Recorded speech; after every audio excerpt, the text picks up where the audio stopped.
आता सांगा, काम करताना तोंडावर काय काम राहतं का?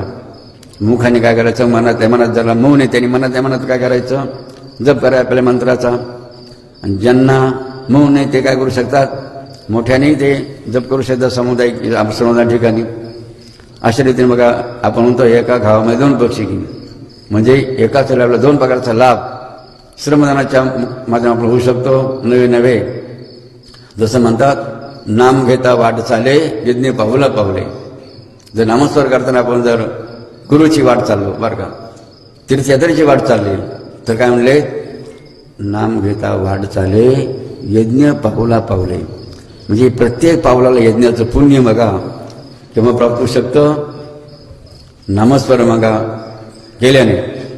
आणि त्याप्रमाणे श्रमदान करताना जसं म्हणतं ना, नाम घेता वाट चाले, तसं श्रमदान करताना जप चाले तर त्याला सुद्धा यज्ञ अनेक पटीनं बघा पुण्य आपल्याला प्राप्त होऊ शकतं. जसं स्नानाचं पुण्य सांगितलं जाय की नाही, घरी स्नान केलं त्याचं एकपट पुण्य वाट समजा.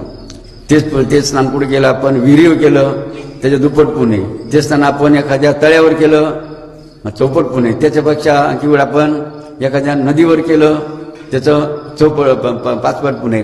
त्यापेक्षा आपण एखाद्या तीर्थक्षेत्रावर केलं त्याचं पुण्य आणखी 10 पट आहेत. आणखी आपण एखादी संगमाच्या ठिकाणी स्नान केलं त्याचं 10 पट 12 पट पुण्य. त्याच्या आणखी आपण त्रिवेणी संगम पुण्य केलं, स्नान केलं, किती पुण्य आहेत, अनेक पटीचं पुण्य. त्याहीपेक्षा आपण गुरुच्या स्नानावर गुरुच्या स्थानावर आपण स्नान केलं तर त्याचं पुण्याची त्याच्या पुण्याची गणनाच बघा करता येणार नाही. कारण आपण म्हणतो, एकनिष्ठ भाव माझा सद्गुरु चरणापासून त्यात सर्व तीर्थ आले.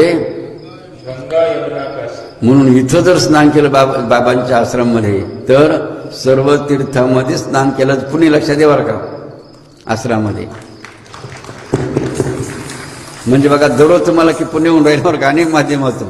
मग तुम्ही नदीवर करा, स्नानावर काही नदीवर करा, इथं विहिरीवर करा, मोठीच्या पाण्याखाली करा, नळाखाली करा, हापशा हँडपंपानी करा, कोणत्या माध्यमानं काय, किंवा टँकरच्या गाव पाण्याने करा, कोणत्याही करा. कारण इथलं कोणतं जेल आहे हे तीर्थ लक्षात घ्या. अशा रीतीने महिमा स्नानाचा महिमा सांगितला जातो.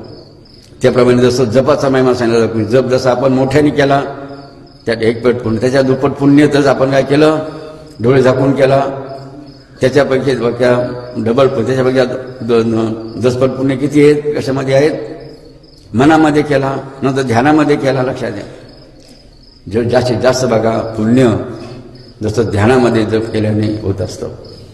त्याप्रमाणे इथे बघा श्रवण करताना आपण काय केलं, नामस्मरण करून जर काय केलं, श्रवणदान केलं तर त्याचं बघा अनंत पट पुण्य त्या ठिकाणी झालेलं आहे.